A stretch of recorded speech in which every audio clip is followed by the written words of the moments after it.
Čau, je právě 8:30 ráno a my jdeme vstávat, připravovat se na ten dnešní den a dneska doufám, že žijete se mnou. Napište něco, co mám udělat.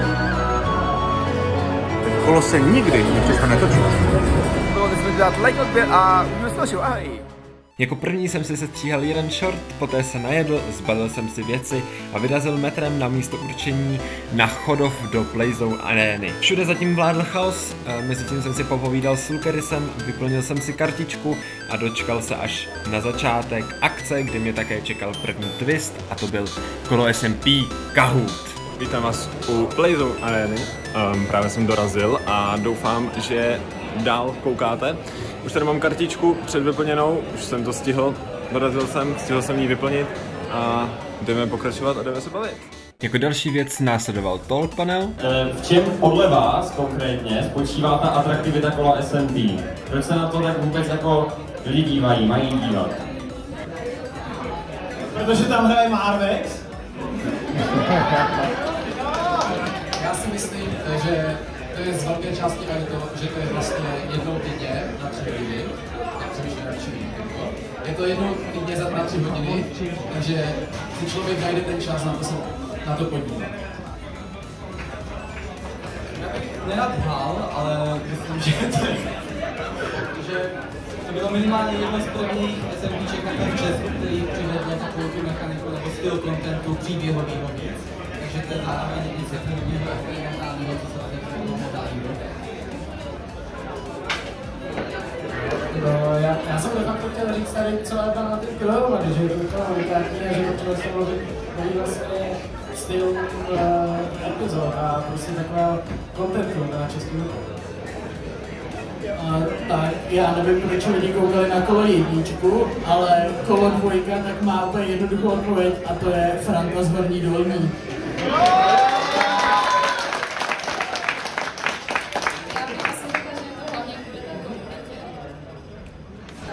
Za mě osobně je to kvůli tomu, že každý z nás je něčím jiný a každý fanoušek si prostě najde svého oblíbeného tvůrce na kolu.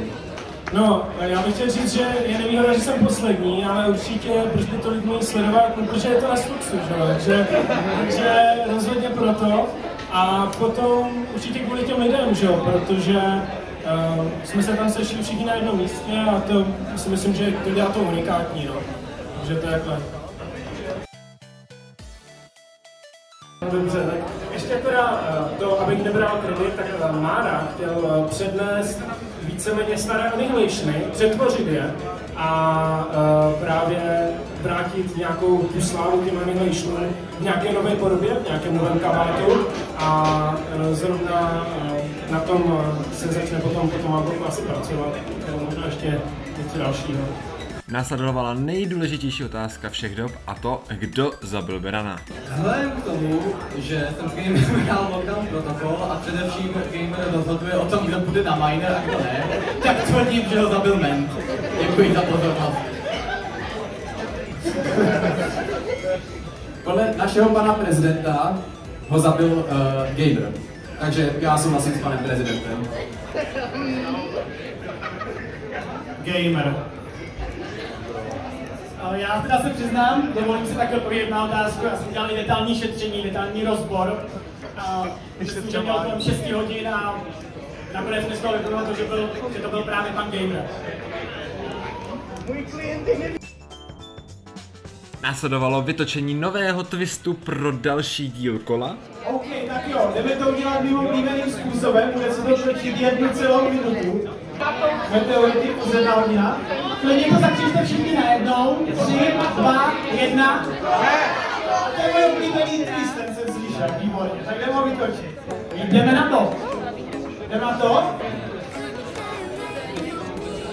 Let's go, už se to točí. Počkáme. Jdeme na to celou minutu, jak se tohle je matoucí. Dopadne. Jestli padne tohle je matoucí, tak to bude nejlepší moment.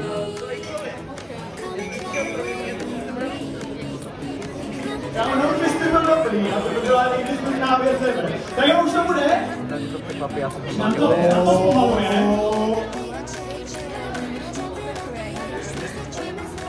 Ještě chvilku.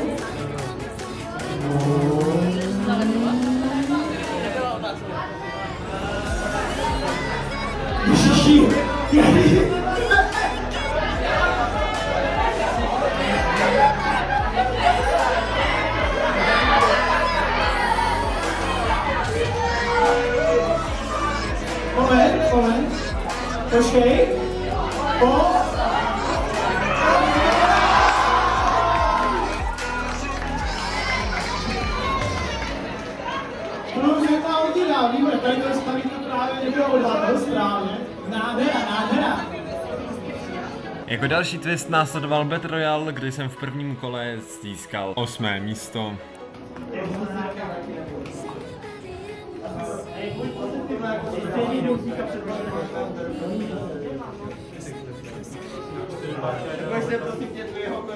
Dále následovalo sledování zbylých hráčů.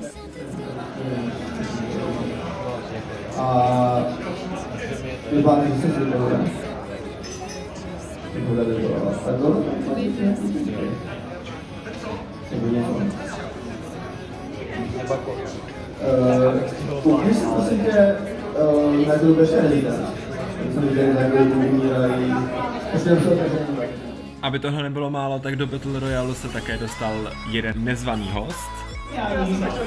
No zabanujte!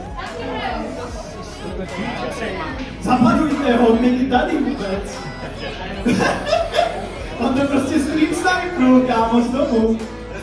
Napište něco, co mám udělat a já to tady udělám. Úplně nějakou drapárnu, prostě klidně nějaký tady znaky, kromě nějakých teda nelegálních znaků, jo, nepotřebuji tady dostat ban. Každopádně něco, co mám udělat. A nefakovat třeba. Myslíš se?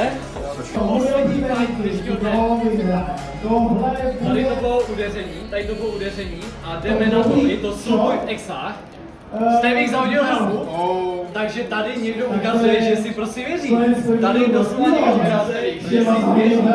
Dámy a pánové, tak tohle neskutečná dominance a neskutečný egocentrismus, protože tady prostě někdo ukazuje, že prostě věří svým činům. Každopádně zatím Stevik dostává a uvidíme, jestli to nebude litovat, protože právě se říká, že člověk nemá být egoistický, protože přesně to dopadne takhle.